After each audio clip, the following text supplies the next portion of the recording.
जय संतोषी माँ। व्रत कथा। एक बुढ़िया थी और उसके 7 पुत्र थे। 6 कमाने वाले थे, एक निकम्मा था।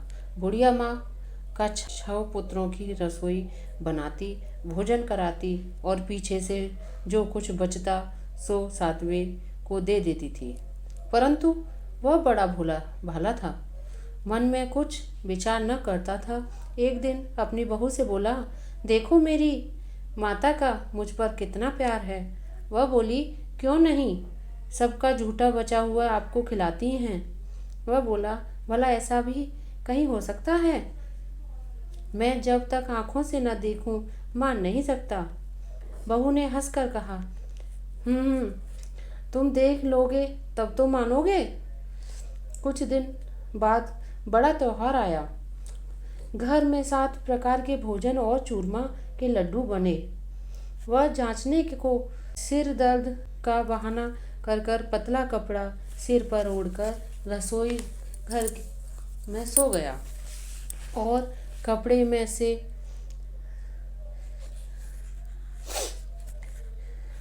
से सब देखता रहा।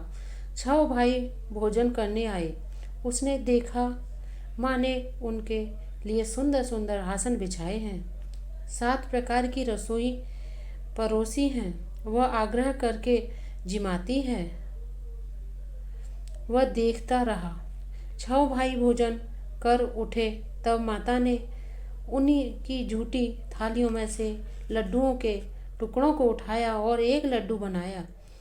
झूठन साफ कर बुढ़िया माँ ने पुकारा, उठो बेटा, 6 भाई भोजन कर गए, अब तू ही बाकी है, उठ न, कब खाएगा। वह कहने लगा, माँ मुझे भोजन नहीं करना, मैं परदेश जा रहा हूँ। माता ने कहा, कल जाता हो तो आज ही जा। वह बोला, हाँ हाँ, आज ही जा रहा हूँ। यह कहकर वह घर से निकल गया। चलते समय बहू की याद आई। वह गौशाला में उपले थाप रही थी। वहीं जाकर उसने बोला, हम जावे परदेस को, आवेंगे कुछ काल, तुम रहियो संतोष से, धर्म अपनो पाल। वह बोली, जाओ प्रिया, आनंद से हमरू सोच हटाए, राम भरोसे हम रहें, ईश्वर तुम्हें सहाय। देवो निशानी आपकी, देख धरूं मैं धीर, सुधि हमारी मत बिसारियो, रखियो मन गंभीर। वह बोला, मेरे पास तो कुछ नहीं है, यह अंगूठी है, सो ले और अपनी कुछ निशानी मुझे दे। वह बोली, मेरे पास क्या है, यह गोबर भरा हाथ है। यह कहकर उसकी पीठ में गोबर के हाथ की थाप मार दी। वह चल दिया। चलते चलते दूर देश में पहुंचा। वहां पर एक साहूकार की दुकान थी। वहां जाकर कहने लगा, भाई मुझे नौकरी पर रख लो। साहूकार को जरूरत थी, बोला, रह जा। लड़के ने पूछा, तनख्वाह क्या दोगे? साहूकार ने कहा, काम काम देखकर दाम मिलेंगे। साहूकार की नौकरी मिली। वह सवेरे 7 बजे से रात तक नौकरी बजाने लगा। कुछ दिनों में दुकान का सारा लेन देन, हिसाब किताब, ग्राहकों को माल बेचना, सारा काम करने लगा। साहूकार के 7-8 नौकर थे। वे सब चक्कर खाने लगे कि यह तो बहुत होशियार बन गया है। सेठ ने भी काम देखा और 3 महीने में उससे आधे मुनाफे का साझीदार बना लिया। वह 12 वर्ष में ही नामी सेठ बन गया और मालिक सारा कारोबार उस पर छोड़कर बाहर चला गया। अब बहू पर क्या बीती, सो सुनो। सास ससुर उसे दुख देने लगे, सारी गृहस्थी का काम करा के उसे लकड़ी लेने जंगल में भेजते। इस बीच घर की रोटियों के आटे से जो भूसी निकलती, उसकी रोटी बनाकर रख दी जाती और फूटे नारियल के खोपरे में पानी। इस तरह दिन बीतते रहे। एक दिन वह लकड़ी लेने जा रही थी कि रास्ते में बहुत सी स्त्रियां संतोषी माता का व्रत करती दिखाई दी। वह वहां खड़ी होकर कथा सुनने बोली, बहनों, यह तुम किस देवता का व्रत करती हो और इसके करने से क्या फल मिलता है? इस व्रत के करने की क्या विधि है? यदि तुम अपने व्रत का विधान मुझे समझाकर कहोगी तो मैं तुम्हारा एहसान मानूंगी। तब उसमें से एक स्त्री बोली, सुनो, यह संतोषी माता का व्रत है। इसके करने से निर्धनता, दरिद्रता का नाश होता है और लक्ष्मी आती है। मन की चिंताएं दूर होती हैं। घर में सुख होने से मन को प्रसन्नता और शांति मिलती है। निपुत्र और पुत्र मिलता है। प्रियतम बाहर गया हो तो जल्दी आता है। कुंवारी कन्या को मन पसंद वर मिले। राजद्वारे में बहुत दिनों में मुकदमा चलता हो तो खत्म हो जावे।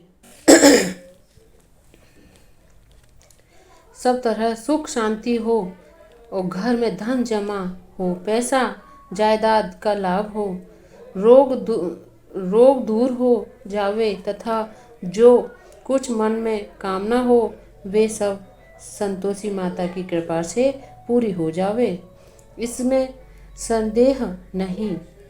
वह पूछने लगी, यह व्रत कैसे किया जावे, यह भी बताओ तो बड़ी कृपा होगी। स्त्री कहने लगी, 1.25 रुपये का गुड़ चना लेना, इच्छा हो तो 5.25 रुपये का लेना, वहाँ ना 11.25 रुपये का भी 1.25 रुपये का गुड़ चना लेना, इच्छा हो तो 5.25 रुपये का लेना या 11.25 रुपये का भी।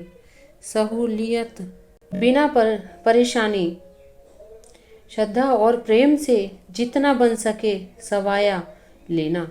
1.25 रुपये से 5.25 रुपये तक तथा इससे भी ज़्यादा शक्ति अनुसार ले। हर शुक्रवार को निराहार रहें। कथा कहना सुनना, इसके बीच क्रम टूटे नहीं। लगातार नियम पालन करना। सुनने वाला कोई न मिले तो घी का दीपक जला उसके आगे जल के पात्र को रख कथा कहना, परंतु नियम न टूटे। जब तक कार्य सिद्ध न हो नियम पालन करना और कार्य सिद्ध हो जाने पर ही व्रत का उद्यापन करना। 3 माह में माता फल पूरा करती हैं। यदि किसी के खोटे ग्रह हो तो भी माता 1 वर्ष में अवश्य कार्य को सिद्ध करती हैं। कार्य सिद्ध होने पर ही उद्यापन करना चाहिए, बीच में नहीं। उद्यापन में अढ़ाई सेर आटे का खाजा तथा इसी परिमाण से खीर तथा चने का साग करना चाहिए। 8 लड़कों को भोजन कराना, जहाँ तक मिले देवर, जेठ, भाई, बंधु, कुटुंब के लड़के लेना। न मिले तो रिश्तेदारों और पड़ोसियों के लड़के बुलाना, उन्हें भोजन कराना, यथाशक्ति दक्षिणा देना। माता का नियम पूरा करना। उस दिन घर में कोई खटाई न खावे। यह सुनकर बुढ़िया के लड़के की बहू चल दी। रास्ते में लड़की के बोझ को बेच दिया। लकड़ी के बोझ को बेच दिया और उन पैसों से गुड़ चना ले माता के व्रत की तैयारी कर आगे चली और सामने मंदिर देख पूछने लगी, यह मंदिर किसका है? सब कहने लगे, संतोषी माता का मंदिर है। यह सुन माता के मंदिर में जा माता के चरणों में लौटने लगी। दीन होकर विनती करने लगी, माँ मैं निपट मूर्ख हूँ, व्रत के नियम कुछ नहीं जानती, मैं बहुत दुखी हूँ। हे माता जग जननी मेरा दुख दूर कर, मैं तेरी शरण में हूँ। माता को दया आई। एक शुक्रवार बीता के दूसरे शुक्रवार को ही इसके पति का पत्र आया और तीसरे को उसका भेजा हुआ पैसा भी आ पहुंचा। यह देख जेठानी मुँह सिकोड़ने लगी, इतने दिनों में पैसा आया, इसमें क्या बढ़ाई है? लड़के ताने देने लगे, काकी के पास अब पत्र आने लगे, रुपया आने लगा, अब तो काकी की खातिर बढ़ेगी, अब तो काकी बुलाने से भी नहीं बोलेंगी। बेचारी सरलता से कहती, भैया पत्र आवे रुपया आवे तो हम सब के लिए अच्छा है। ऐसा कहकर आंखों में से आंसू भरकर संतोषी माता के मंदिर में आ मातेश्वरी के चरणों में गिरकर रोने लगी, माँ मैंने तुमसे पैसा नहीं मांगा, मुझे पैसे क्या काम है, मुझे तो अपने सुहाग से काम है, मैं तो अपने स्वामी के दर्शन और सेवा मांगती हूँ। तब माता ने प्रसन्न होकर कहा, जा बेटी तेरा स्वामी आएगा। यह सुन खुशी से बावली हो घर में जा काम करने लगी। जब संतोषी माँ विचार करने लगी, इस भोली पुत्री ने मेरे कह तो दिया तेरा पति आवेगा, पर आवेगा कहाँ से? वह तो मैं भी इसे याद नहीं करता, उसे याद दिलाने मुझे जाना पड़ेगा। इस तरह माता बुढ़िया के बेटे के पास जा स्वप्न में प्रकट हो कहने लगी, साहूकार के बेटे सोता है या जागता है? वह बोला, माता सोता भी नहीं हूँ जागता भी नहीं हूँ, बीच में ही हूँ, कहो क्या आज्ञा है? माँ कहने लगी, तेरा घर बार कुछ है या नहीं? वह बोला, मेरा सब कुछ है माता, माँ बाप भाई बहन बहू क्या कमी है? माँ बोली, भोले पुत्र तेरी स्त्री घोर कष्ट उठा रही है, माँ बाप उसे दुख दे रहे हैं, वह तेरे लिए तरस रही है, तू उसकी सुधि ले। वह बोला, हाँ माता यह तो मुझे मालूम है, परंतु मैं जाऊं तो जाऊं कैसे? परदेश की बात है, लेन देन का कोई हिसाब नहीं, कोई जाने का रास्ता नजर नहीं आता, कैसे चला जाऊं? माँ कहने लगी, मेरी बात मान, सवेरे नहा धोकर संतोषी माता का नाम ले और घी का दीपक जला, दंडवत कर दुकान पर जा बैठना, देखते देखते तेरा लेन देन सब चुक जाएगा, जमा माल बिक जाएगा, सांझ होते होते धन का ढेर लग जाएगा। वह सवेरे बहुत जल्दी उठ स्नान कर संतोषी माँ को दंडवत कर घी का दीपक जला दुकान पर जा बैठा। थोड़ी देर में वह क्या देखता है कि देने वाले रुपया लाए, लेने वाले हिसाब लेने लगे। कोठे में भरे सामानों के खरीदार नगद दाम में सौदा करने लगे। शाम तक धन का ढेर लग गया। माता का चमत्कार देख प्रसन्न हो मन में माता का नाम ले घर ले जाने के वास्ते गहना कपड़ा खरीदने लगा और वहाँ के काम से निपट कर वह घर को रवाना हुआ। वहाँ बहू बेचारी जंगल में लकड़ी लेने जाती है, लौटते वक्त माँ के मंदिर पर विश्राम करती है। वह तो उसका रोजाना रुकने का स्थान था। दूर से धूल उड़ती देख वह माता से पूछती है, हे माता यह धूल कैसी उड़ रही है? माँ कहती है, हे पुत्री तेरा पति आ रहा है। अब तू ऐसा कर, लकड़ियों के 3 बोझ बना ले। एक नदी किनारे रख, दूसरा मेरे मंदिर पर और तीसरा अपने सिर पर रख। तेरे पति को लकड़ी का गट्ठर देखकर मोह पैदा होगा। वह वहाँ रुकेगा, नाश्ता पानी बना खाकर माँ से मिलने जाएगा।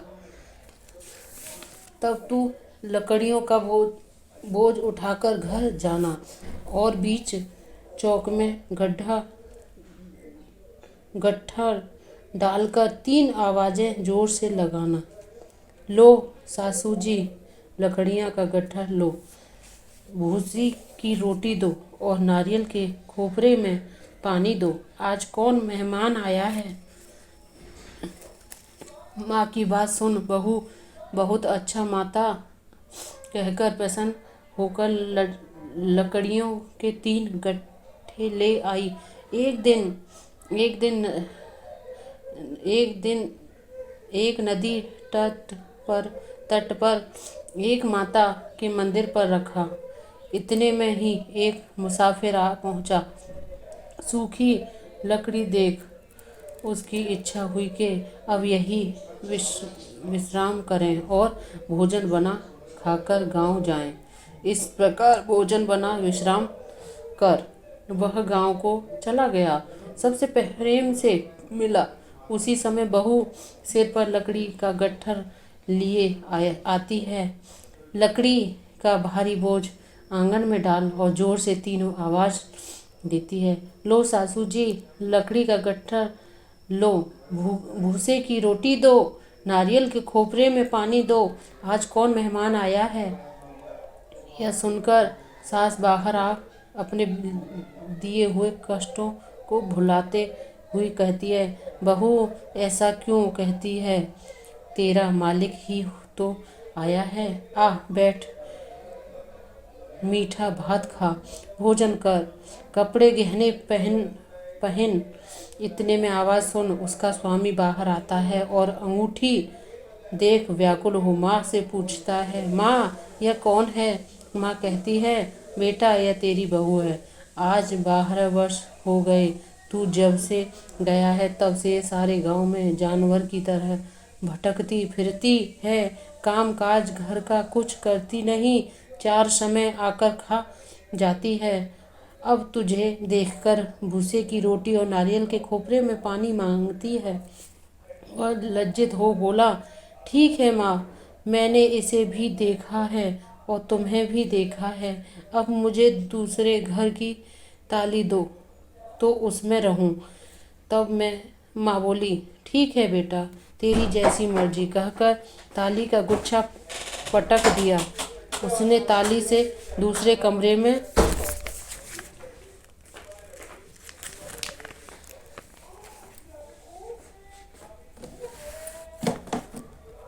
तीसरी मंजिल के ऊपर था, खोलकर सारा सामान जमाया। एक दिन मैं ही वहाँ राजा के महल जैसा ठाट बाट बन गया। अब क्या था, वे दोनों सुखपूर्वक रहने लगे। इतने में अगला शुक्रवार आया। बहू ने अपने पति से कहा कि मुझे माता का उद्यापन करना है। पति बोला, बहुत अच्छा, खुशी से करो। वह तुरंत ही उद्यापन की तैयारी करने लगी। जेठ के लड़कों को भोजन के लिए कहने लगी। उसने मंजूर किया, परंतु पीछे जेठानी अपने बच्चों को सिखलाती हैं, देखो रे, भोजन के समय सब लोग खटाई मांगना, जिससे उसका उद्यापन पूरा न हो। लड़के जीमने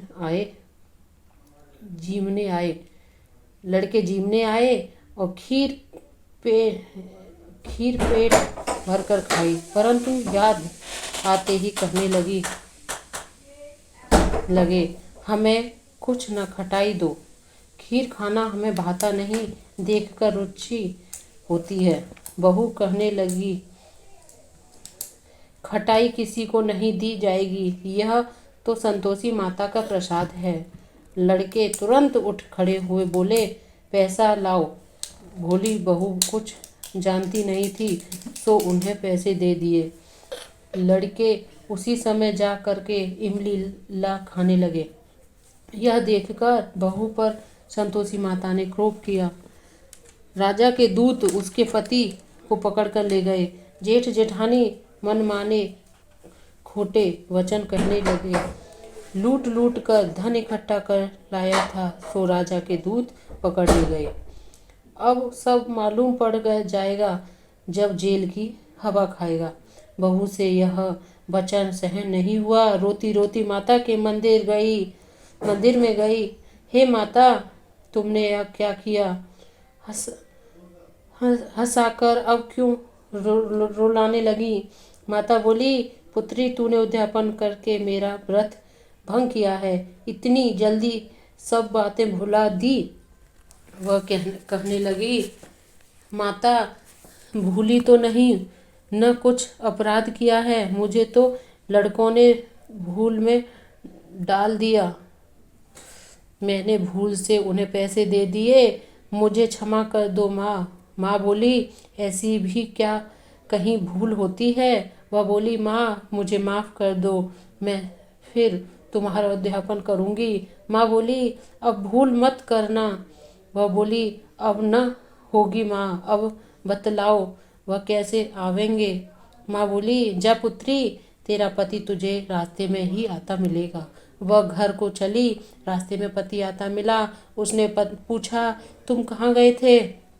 तब अब कहने लगा, इतना धन कमाया है, उसका टैक्स राजा ने मांगा था, वह भरने गया था। वह प्रसन्न हो बोली, भला हुआ, अब घर चलो। कुछ दिन बाद फिर शुक्रवार आया। वह बोली, मुझे माता का उद्यापन करना है। पति ने कहा, करो। वह फिर जेठ के लड़कों से भोजन को कहने लगी। जिठानी ने तो एक दो बातें सुनाई और लड़कों को सिखा दिया कि तुम पहले ही खटाई मांगना। लड़के कहने लगे, हमें खीर खाना नहीं भाता जी, बिगड़ता है, कुछ खटाई खाने को देना।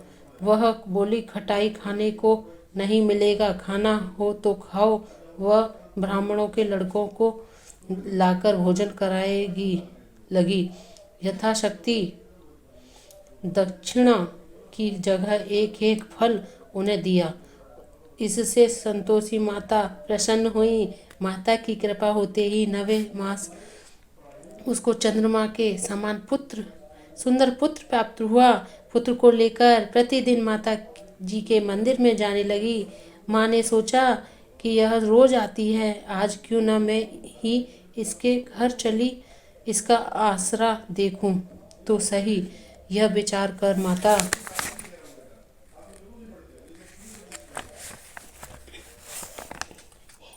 ने भयानक रूप बनाया। गुड़ और चने से सना मुख, ऊपर सूंड के सामने होठ, उस पर मक्खियां भिन भिना रही थीं। दहलीज में पांव रखते ही उसकी सांस चिल्लाई, देखो रे, कोई चुड़ैल चली आ रही है। लड़कों इसे भगाओ, नहीं तो किसी को खा जाएगी।